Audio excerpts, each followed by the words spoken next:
Zombie apocalypse.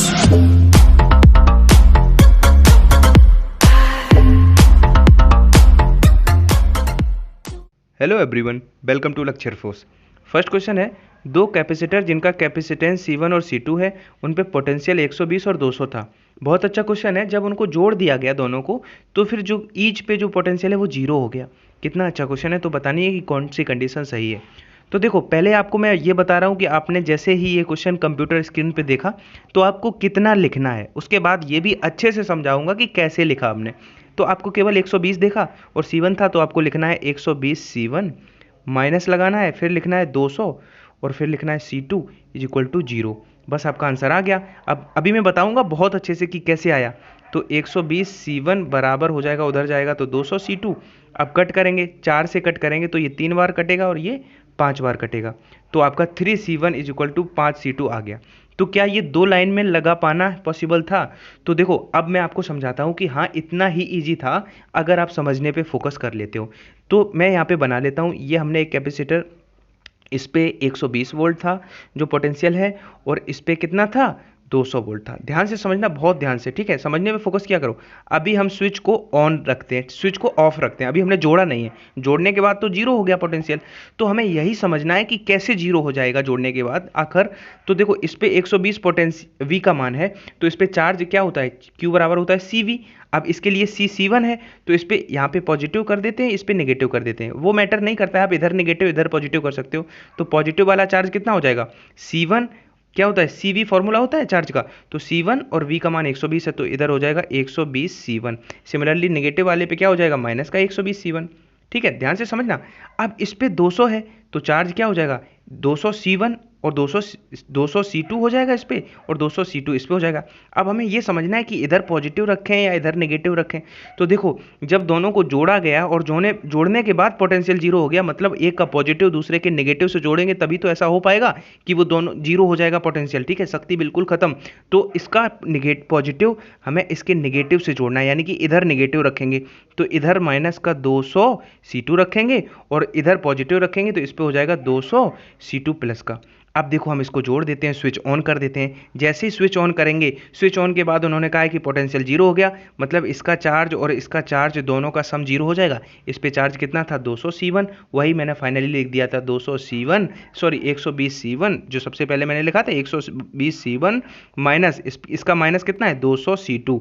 तो minus का 200 C2 बराबर जीरो कर दिया था और अपनी कंडीशन आ गई थी। तो आशा करता हूँ आपको समझ में आया होगा बहुत अच्छे से। और देखो, कैपेसिटर से बहुत सारे, अब देखो ये मत सोचना कि ये जेई मेंस का क्वेश्चन है तो टफ है या मेरी डोमेन में नहीं आता है, मेरे लिए रिलेवेंट नहीं है। ट्रस्ट मी गाइज, आप बस एक बार क्या करो कि बिल्कुल ये दिमाग से निकाल दो कि ये क्वेश्चंस मेरे एग्जाम में आ सकते हैं कि नहीं। देखो, इजी क्वेश्चन मैं बहुत करा चुका हूँ। अब मैं थोड़े मॉडरेट क्वेश्चन इसलिए करा रहा हूँ क्योंकि फिजिक्स में अब आपको पता है कि सिलेक्शन रेट इतना कम केवल फिजिक्स की वजह से है। तो आखिर क्या अगर वही वेवलेंथ पढ़ के, और सबसे ज़्यादा वेवलेंथ किसकी है और यही पढ़ के सिलेक्शन हो रहा होता तो आज सभी सिलेक्ट होते। ठीक है, तो कहीं ना कहीं हमें थोड़ा स्ट्रगल करने की ज़रूरत है। अब कैपेसिटर से 2-3 बातें याद रखना कि उसका कैपेसिटेंस का फॉर्मूला क्या होता है, 4πε0r। ये मैंने इसलिए बताया कि वो r के जो धारिता होती है, जैसे सपोज गोले की धारिता कहे तो वो त्रिज्या दे दे 2 की, एक त्रिज्या दे दे 4 सेंटीमीटर 4 और दूसरी दे दे 8, तो उनकी धारिताओं का अनुपात पूछ दे तो सीधा धारिता जो होती है वो गोलीय चालक की रेडियस के डायरेक्टली प्रोपोर्शनल होती है, पहली बात। दूसरी बात, जो कैपेसिटर की कैपेसिटेंस होती है वो क्या होती है, KA/0/D। यानी कि अब यहाँ से देखो, दो संधारित्र हैं, उनके बीच की दूरी d है, तो अगर d को हम कम करेंगे तो c बढ़ेगा, और d को अगर बढ़ाएंगे तो c कम होगा। ठीक है, सिमिलरली अगर उनके बीच में परावैद्युत k के डायरेक्टली प्रोपोर्शनल है, यानी कि अब आप समझ रहे होगे। और एक बात और, अगर सपोज ये क्वेश्चन आया कि बीच की दूरी कम कर दी जाए तो उसका विभवांतर क्या होगा, तो ये तो सबको पता है कि d कम करी गई है तो c बढ़ेगा, और c जो होता है वो v के इनडायरेक्टली प्रोपोर्शनल, q बराबर cv होता है, तो v के इनडायरेक्टली प्रोपोर्शनल c होता है, यानी कि अगर c बढ़ेगा तो विभवांतर घटेगा। ठीक है, तो ऐसे क्वेश्चन बन जाते हैं कई बार। वैसे कैपेसिटर के जो ये संधारित्र की धारिता, ये अच्छे से मैंने शायद कराया है पीछे, तो जाके आप लोग देख सकते हो। एनीवेज, चलते हैं नेक्स्ट क्वेश्चन पे। एल्यूमिनियम और जर्मेनियम के दो टुकड़े थे, उनको T1 टेम्परेचर से T2 तक ठंडा किया गया। मतलब ठंडा करने का मतलब होता है टेम्परेचर में डिक्रीज हुआ है। तो फिर रेजिस्टेंस में बताना क्या होगा कि ईच का रेजिस्टेंस इंक्रीज़ हो जाएगा या डिक्रीज़ हो जाएगा, या एल्यूमिनियम का इंक्रीज़ होगा और जर्मेनियम का डिक्रीज़, या एल्यूमिनियम का डिक्रीज़ और जर्मेनियम का इंक्रीज़। तो देखो इस तरह का क्वेश्चन बहुत इंपॉर्टेंट है।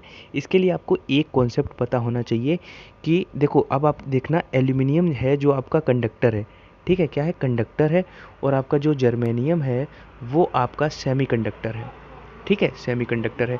तो आपको पता होना चाहिए कि सेमीकंडक्टर यानी अर्धचालक जो होते हैं उनका अगर टेम्परेचर बढ़ाते हैं तो रेजिस्टेंस कम होता है, तो रेजिस्टेंस कम होता है। जस्ट अपोजिट जो कंडक्टर में क्या होता है कि टेम्परेचर अगर आप बढ़ाओगे तो उनका जो रेजिस्टेंस है वो भी बढ़ेगा। अब मेरी बात ध्यान से सुनना, मैंने क्या कहा, रेजिस्टेंस का मतलब बेसिकली जो बिल्कुल अगर से हिंदी में बोलूँ तो रुकावट, अवरोध, यानी कि जो अर्धचालक होते हैं जैसे जर्मेनियम, सिलिकॉन, इनका अगर हम ताप बढ़ाते जाएंगे तो वो और अच्छे चालक बनते जाएंगे, यानी कि उनमें रुकावट कम होती जाएगी, यानी कि रेजिस्टेंस कम होता है। सिमिलरली जैसे जितने भी कंडक्टर हैं उनमें ये होता है। अब आप देख लो, हमारा ठंडा किया गया है मतलब टेम्परेचर कम किया गया है, और टेम्परेचर अगर कम करेंगे तो टेम्परेचर कम करेंगे तो सेमीकंडक्टर्स की रेजिस्टिविटी क्या होगी, अगर ये कम करेंगे, टेम्परेचर कम करेंगे तो रेजिस्टिविटी बढ़ेगी, यानी कि रुकावट बढ़ेगी। तो अब आप देख लो किस में आपका जर्मेनियम का बढ़ रहा है, तो जर्मेनियम का इसमें नहीं बढ़ रहा है, तो जर्मेनियम का डी में बढ़ रहा है, और जस्ट अपोजिट हो जाएगा किसका, कंडक्टर का क्या होगा, घटेगा, ठीक है। तो इस तरह से इसका डी आंसर हो गया।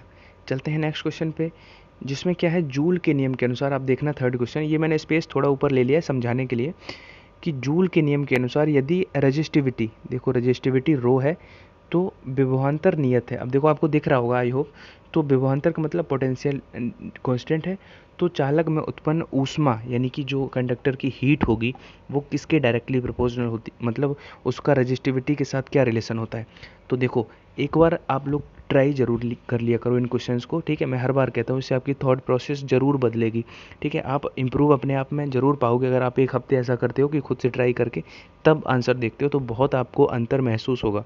अब देखो जो जूल का नियम होता है वो क्या होता है, जो एनर्जी होती है, हीट होती है, हीट I²RT, लेकिन हमने आपको बताया है, अब तो आपकी आदत हो जानी चाहिए कि फिजिक्स में कभी भी फिजिक्स के सवाल में कोई चीज़ नियत है तो उसका हमें वहाँ पे यूज़ करना पड़ेगा। अब विभवांतर नियत है तो यानी कि I को हमें विभवांतर में कन्वर्ट करना है, तो I बराबर V बराबर IR होता है, तो I को हम V/R लिख सकते हैं, यानी कि इसको हम V/R लिखेंगे और उसका स्क्वायर करेंगे तो V²/R² हो जाएगा, तो एक R ये एक R कट जाएगा, तो हमें फाइनली Q जो मिला वो क्या मिल गया, V²/R × T, ठीक है, ये आपका जूल का नियम के अकॉर्डिंग हुआ। अब देखो V कांस्टेंट है, ठीक है, V क्या है, ये क्या हुआ, सॉरी V कांस्टेंट है, मैं फिर से लिख ले रहा हूँ, जो Q था वो था I²RT, I को हमने क्या किया V/R लिखा तो V²/R² हुआ, एक R से R कट गया। अब आप देखो उन्होंने क्या कहा है कि जो, अब देखो यहाँ पे हमने एक आर काट दिया तो ये रेजिस्टेंस के तो जो ऊष्मा है वो हमें दिख रही है कि रेजिस्टेंस के V तो कांस्टेंट है, तो वो रेजिस्टेंस के इनडायरेक्टली प्रोपोर्शनल है, और आपको पता है रेजिस्टेंस बराबर होता क्या है, रजिस्टिविटी और उसकी लेंथ बटे एरिया, यानी कि रेजिस्टेंस भी हमारा रजिस्टिविटी के डायरेक्टली प्रोपोर्शनल होता है, ठीक है, रजिस्टिविटी के, सॉरी, प्रतिरोधकता के। तो फिर तो अगर ये प्रतिरोधकता के भी डायरेक्टली प्रोपोर्शनल होता है तो Q हमारा इनडायरेक्टली प्रोपोर्शनल हो जाएगा किसके, रेजिस्टिविटी के। देखो अच्छा क्वेश्चन था, एक्सपेक्ट कर सकते हो आप ये क्वेश्चन अपने, तो इसका क्या हो जाएगा, डी इसका राइट आंसर हो जाएगा। अब देखो प्रतिरोधकता, प्रतिरोध, इनकी डायमेंशंस मैं आपसे बोल रहा हूँ, याद कर लेना, ठीक है। अब देखो इस स्लाइड में मैग्नेटिज्म के कुछ आपको क्वेश्चन दिख रहे हैं, अब की बार बहुत चांसेस हैं कि इनमें से कोई क्वेश्चन आपको मिलेगा, और इसमें भी सबसे मोस्ट इंपॉर्टेंट ये वाला क्वेश्चन, और ये अभी तक मैंने कराया भी नहीं है, ये मैं करा चुका हूँ लेकिन एक बार फिर देख लेते हैं। जब एक m मैग्नेटिक डायपोल मोमेंट की छड़ एक समान यानी कि यूनिफॉर्म मैग्नेटिक फील्ड बी में थीटा कोण से विक्षेपित होती है तो फिर वर्क डन क्या होगा। अब जो फर्स्ट और सेकंड दिख रहे हैं वो कोरिलेट हैं, या तो वर्क डन का फॉर्मूला पूछेगा या फिर कोई एंगल दे देगा और कहेगा कि उसमें वर्क डन क्या होगा, ठीक है, लैंग्वेज सिमिलर है, तो आप इस चीज़ को याद कर सकते हो डायरेक्ट कि जो वर्क डन होगा वो magnetic dipole moment into magnetic field into 1 - cos theta होता है, ठीक है। अगर इसी क्वेश्चन को रिप्रेजेंट ऐसे कर दे कि आपको एंगल दे दे 180 का, तो देखो कुछ चीज़ें मैंने बताया कि आपको याद करनी पड़ेंगी। अब जैसे फॉर्मूला है ये, अब इसमें मैं क्या बता दूं कि आपको किस तरह से याद करना है, तो इसका वर्क डन, अब इसी फॉर्मूले, इस वाले क्वेश्चन को इसी फॉर्मूले से करो, MB 1 - cos कॉस थीटा, अब थीटा का मान 180 घुमाने पे कहा गया है ना, तो कॉस 180 का मान होता है -1, तो माइनस पहले से ही लगा है और -1 और करेंगे तो माइनस माइनस प्लस हो जाएगा, यानी कि 2 MB हो जाएगा। तो 2 MB डी इसका राइट आंसर है। ये भी क्वेश्चन बहुत बार पूछा जा सकता है, पूछा जाता है, सॉरी, जा सकता है तो है ही। अब देखिए एक मैग्नेटिक नीडल है जो एक मैग्नेटिक फील्ड के पैरेलल है, उसको 60 डिग्री रोटेट करने में W वर्क डन की नीड हुई, ठीक है, ज़रूरत है, आवश्यकता है। तो इस सिचुएशन में उसे बनाए रखने के लिए कितना टॉर्क की ज़रूरत पड़ेगी, और वो भी हमें इन टर्म्स ऑफ W यानी कि वर्क डन के टर्म्स में सारे आंसर लिखें। बहुत अच्छा क्वेश्चन है, आप जहाँ पे भी नोटबुक में मोस्ट इंपॉर्टेंट क्वेश्चन लिख रहे हैं वहाँ पे इसको इंक्लूड कर लेना, ठीक है। और ध्यान से समझने फोकस करना कि जो आपका नीडल को रोटेट कर किसी एंगल पे रोटेट करना है, तो उसके लिए जो वर्क डन होता है वो क्या होता है, मैग्नेटिक डायपोल मोमेंट और मैग्नेटिक फील्ड का डॉट प्रोडक्ट यानी कि MB cos थीटा। आपको पता है वर्क डन क्या होता है, डॉट प्रोडक्ट। सिमिलरली आपका टॉर्क क्या होता है नीडल के लिए, MB sin थीटा, क्योंकि टॉर्क हमारा क्रॉस प्रोडक्ट होता है, ठीक है। बल आघूर्ण क्या होता है, तो MB sin थीटा हो जाएगा, ठीक है, क्योंकि ये टॉर्क वेक्टर है और वर्क आपका स्केलर है होता है। तो इसलिए अगर देखो ये दो बातें पता हैं, चाहे इक्वेशन बना लो जैसा ट्रेडिशनल हम करते हैं या फिर शॉर्ट ट्रिक अप्रोच से। अब देखो क्या करना है, हम यहाँ से अगर इस फर्स्ट वाले में W बराबर देखें तो हमारा क्या हो जाएगा MB। अब cos थीटा का मान कितना है 60, और cos 60 की वैल्यू आप सबको पता है कितनी होती है, 1/2। कितनी होती है, 1/2। तो यहाँ से अगर हम MB का मान निकालें तो वो 2W निकला, क्योंकि इसके बटे में 1 मान लेंगे तो MB का मान हम क्रॉस मल्टीप्लाई करेंगे तो MB बराबर हमें मिल गया 2W। कितना मिल गया, 2W। अब क्वेश्चन भी हो चुका है, क्योंकि हमें क्या बताना है, टॉर्क। टॉर्क क्या है, MB sin थीटा, और MB का मान हमने निकाला 2W, मतलब 2W और sin थीटा। sin 60 का मान कितना होता है, √3/2। 2 से ये 2 कट गया, तो √3W हमारा राइट आंसर है, यानी कि A is the right answer. एक बार फिर इसको समराइज करके समझ लेते हैं, क्योंकि ये क्वेश्चन आप स्किप मत करना, और आएगा, मुझे लग रहा है इस तरह के क्वेश्चन चांसेस हैं कि अच्छे चांसेस हैं, आ सकते हैं। तो क्या करना है, कभी भी नीडल का क्वेश्चन आ जाए, उसको किसी डिग्री पे रोटेट किया गया है तो वर्क डन कुछ है, तो टॉर्क बताओ। तो वर्क डन होता है मैग्नेटिक डायपोल मोमेंट और फील्ड का डॉट प्रोडक्ट यानी कि MB cos थीटा। वहाँ से हमने MB का मान निकाला, W के टर्म्स में कितना मिला, 2W। उसके बाद हमने टॉर्क का फॉर्मूला लगाया MB sin थीटा, MB का मान यहाँ से 2W रखा, sin थीटा थीटा की वैल्यू रखी, तो हमारा कितना आ गया, 2 से 2 कट गया, √3W। ठीक है, आशा करता हूँ समझ में आ गया होगा। एक बार इसका स्क्रीनशॉट ले लो। और यार जो आप लोगों ने रिस्पॉन्स दिया कल, उस मतलब अब मैं मेरे पास सच बता रहा हूँ, दिल से बोल रहा हूँ, मेरे पास वर्ड्स नहीं है कि मैं आप लोगों का कैसे थैंक्स करूँ। यार मैं सच बताऊँ, मैं सोचता था मेरे यार 25,000 सब्सक्राइबर हैं, इतना कम सब्सक्राइबर बेस है, तो मतलब उस तरह से रिस्पॉन्स नहीं मिलेगा, या बहुत सारे डीमोटिवेट वाली बातें आती थी।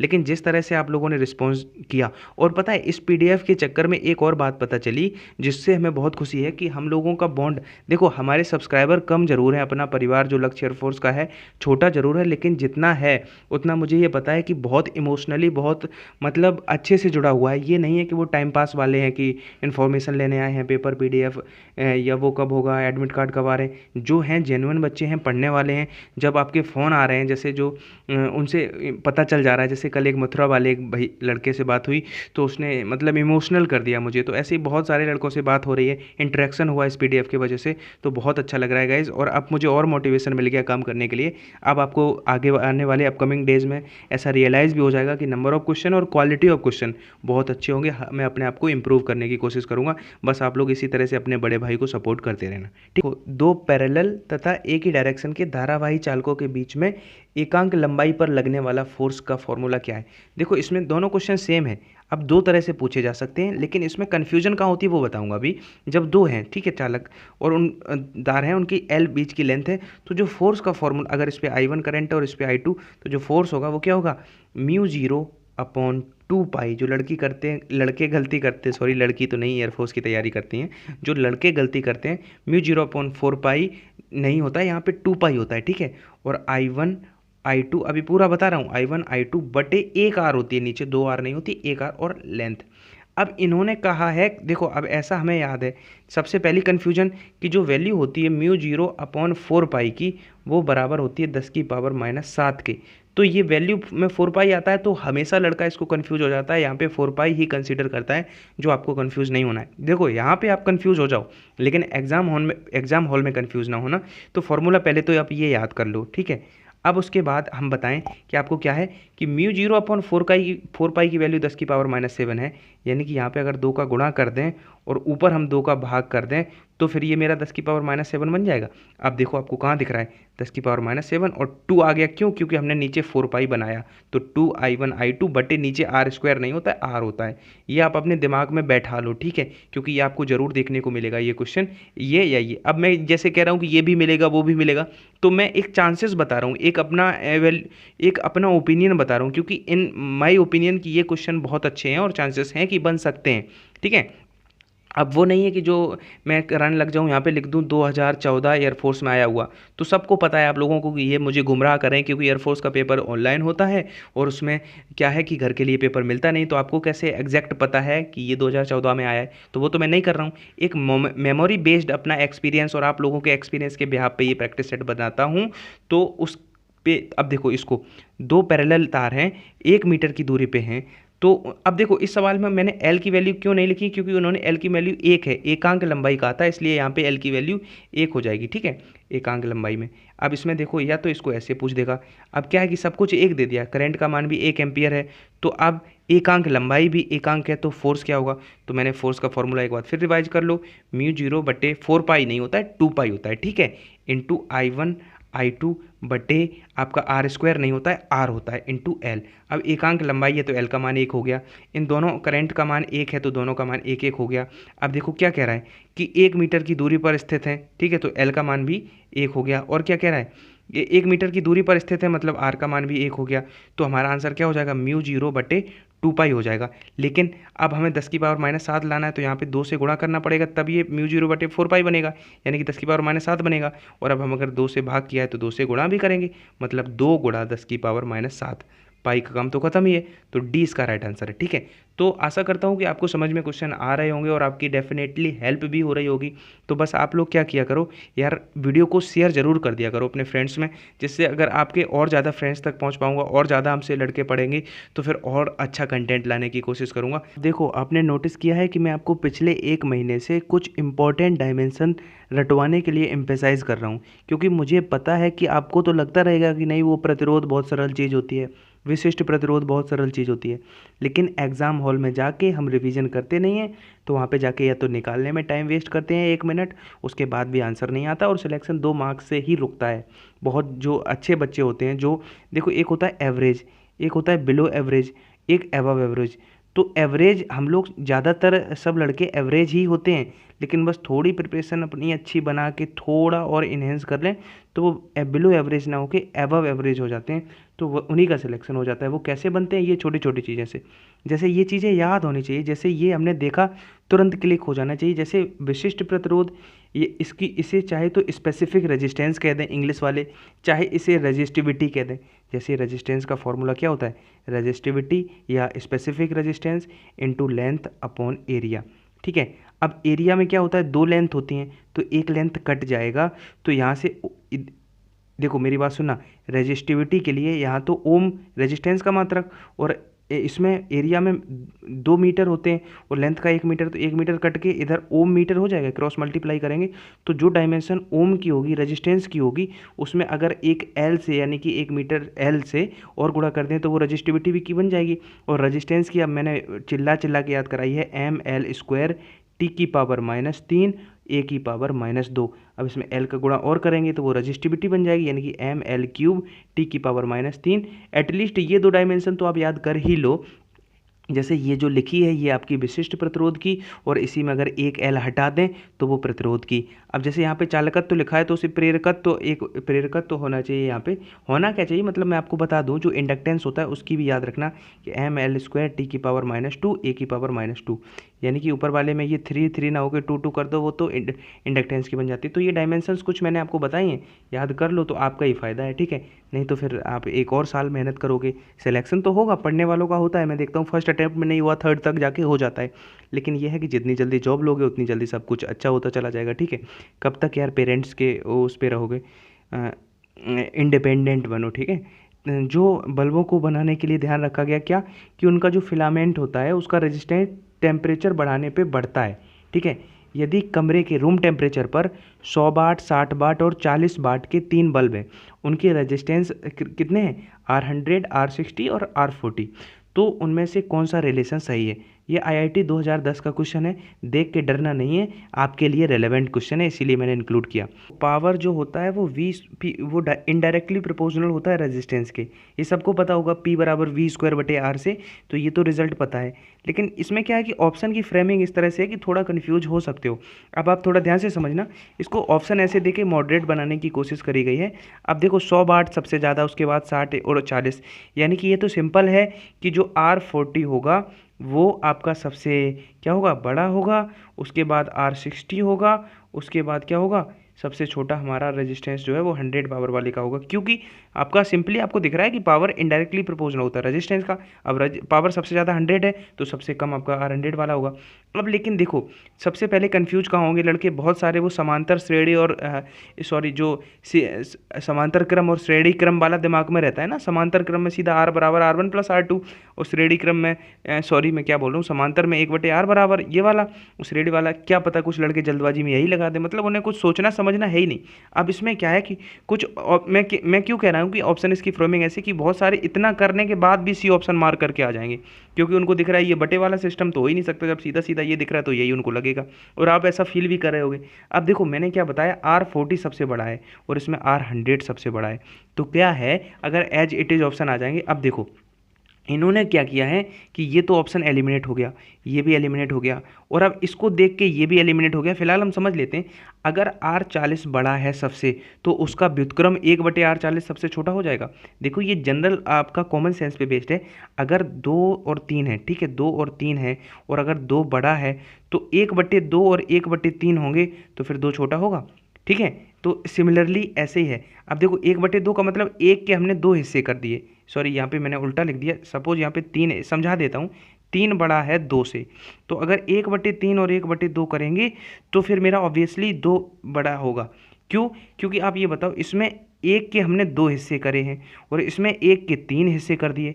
एक सेब था, उसको 2 लड़कों में बांटा, उसे ज़्यादा मिलेगा, कि एक सेब को 3 लड़कों में बांटा उसे ज़्यादा मिलेगा। ऑब्वियसली 2 जिसे 2 में बांटा होगा उसे ज़्यादा पार्ट मिल जाएंगे। सिमिलरली अगर 40 बड़ा था तो 1/40 सबसे छोटा हो जाएगा। तो इसमें आपको दिख रहा है डी ऑप्शन में 1/R। तो इस तरह का भी क्वेश्चन अगर आ जाए तो आप लोगों को एकदम बाज की तरह झपटना है, ठीक है। ये नहीं देखना है कि ये किस एग्जाम में आया है तो मैं डर जाऊँ, बिल्कुल आपके लिए रेलेवेंट है, आ सकता है। अब श्रव्य और पराश्रव्य ध्वनि तरंगों में किसी माध्यम में क्रमशः जो चालें हैं वो VI, VA और VU हैं, तो इन चालों से चलती हैं, तो क्या कौन सा रिलेशन सही होगा। तो देखो इस क्वेश्चन को आप लोग हमें आंसर, जैसे हम हर वीडियो में एक क्वेश्चन आपसे पूछते हैं तो उसका बताओगे और एक्सपेक्ट करते हैं कि आप लोग आंसर दोगे।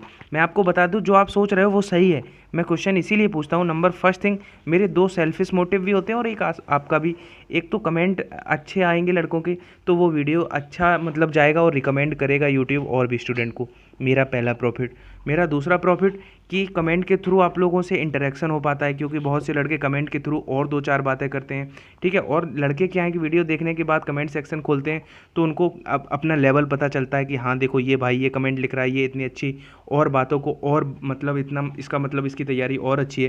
तो एक आपस में म्यूचुअल जो एवेल्यूशन है वो हो जाता है। और थर्ड थिंग कि जो आप अगर चीज़ एक कमेंट कर देते हो एक बार, तो वो आप फिर कभी नहीं भूलोगे और आपको रिवीजन की ज़रूरत नहीं पड़ेगी।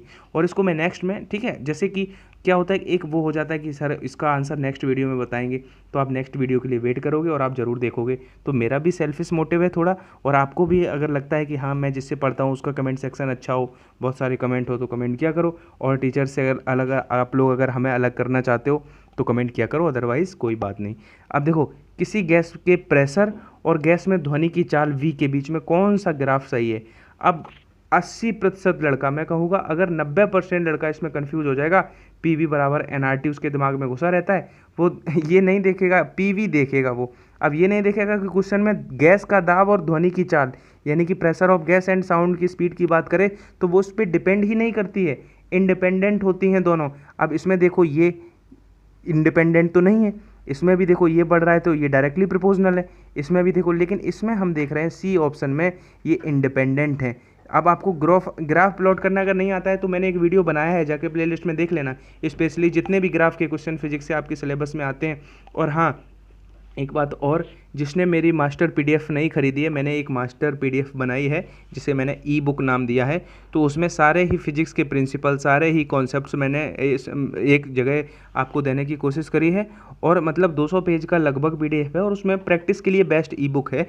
आप बहुत सारे, अभी तक मैंने इस चैनल पे जितने भी क्वेश्चन कराए हैं उन सब का आप प्रैक्टिस एक जगह कर सकते हो, ठीक है। कोई प्रैक्टिस सेट आपको लेने की जरूरत, आप मार्केट में प्रैक्टिस सेट लेने जाओगे 150-200 का आएगा और ठीक है, लेकिन उतना रिलेवेंट नहीं होता है। लेकिन इसमें जो क्वेश्चंस हैं वो सारे लेटेस्ट पैटर्न पे बेस्ड हैं। तो अगर इस ई बुक से आप अभी प्रैक्टिस कर लेते हो, जैसा कि आपके पास अभी टाइम भी सफिशिएंट है, तो आपका प्रिपरेशन आपकी बहुत अच्छी हो जाएगी। तो आप खरीद सकते हो। डिस्क्रिप्शन बॉक्स में पेटीएम और गूगल पे, फ़ोनपे की लिंक दी हुई है, वहाँ पे आप पेमेंट करोगे, फिर उसके बाद उसका स्क्रीनशॉट ले लोगे। जब पेमेंट सक्सेस हो जाएगा, उसी स्क्रीनशॉट को एक डिस्क्रिप्शन में एक और ईमेल दी हुई है लक्ष्य एयरफोर्स की, उस ईमेल पे उस स्क्रीनशॉट को जैसे ही भेजोगे, उसके बाद जो प्रतीक है वो आपको विदिन 2 मिनट जो है वो रिप्लाई कर, वो जो आपकी जो पीडीएफ है उसको भेज देगा। तो अगर ख़रीदनी है तो मात्र 30 रुपये की है, ठीक है, जाके खरीद सकते हो। ध्वनि का वेग सामान्य, जनरली जो sound of velocity of sound होता है वो गैसों की तुलना में सबको पता होगा ठोसों में अधिक होता है। क्यों? या अभी तक तो ये मतलब क्वेश्चन बहुत अच्छा है। जैसे आपको दे देंगे 4 मीडियम दे देंगे, एक दे देंगे एयर, एक वाटर, एक मतलब साउंड, किस में कहेगा ध्वनि की चाल अधिक होती है। तो ये सबको पता होता है कि ठोसों में अधिक होती है, और ये भी पता होता है कि क्यों अधिक होती है। एक रीज़न तो पता होता है कि डेंसिटी ठोसों की ज़्यादा होती है इसलिए, लेकिन इसमें एक रीज़न और अगर आ जाए तो अब क्या करोगे? ठोसों का घनत्व अधिक या प्रत्यास्थता कम, या ठोसों का घनत्व अधिक प्रत्यास्थता और भी अधिक, या घनत्व और प्रत्यास्थता दोनों कम, तो यह ठोसों का घनत्व कम प्रत्यास्थता अधिक। तो देखो याद रखना, बहुत अच्छा क्वेश्चन है ये। इस ठोसों का क्या होता है, सॉलिड का जो डेंसिटी है वो भी अधिक होता है गैसेस के कंपैरिजन में, और इलास्टिसिटी भी आपकी गैसेस से ज़्यादा होती है सॉलिड में। तो इसका बी आंसर राइट हो जाएगा। ये क्वेश्चन आप एक्सपेक्ट कर सकते हो, ठीक है। और बाकी पीडीएफ अगर खरीदना चाहो तो उसकी पूरी इन्फॉर्मेशन इसके कमेंट सेक्शन में है। और अगर कोई क्वेरी है आपकी किसी से भी रिलेटेड, ठीक है, तो इसी वीडियो के डिस्क्रिप्शन में एक फेसबुक का लिंक भी मिल जाएगा, वहाँ से जाके लक्ष्य एयरफोर्स का फेसबुक पेज आप फॉलो कर लो, वहाँ पे आप क्वेश्चंस भी भेज सकते हो। मैं उन्हीं क्वेश्चंस को आपका नेक्स्ट वीडियो में भी इंक्लूड करने की कोशिश करूँगा, ठीक है। जय हिंद।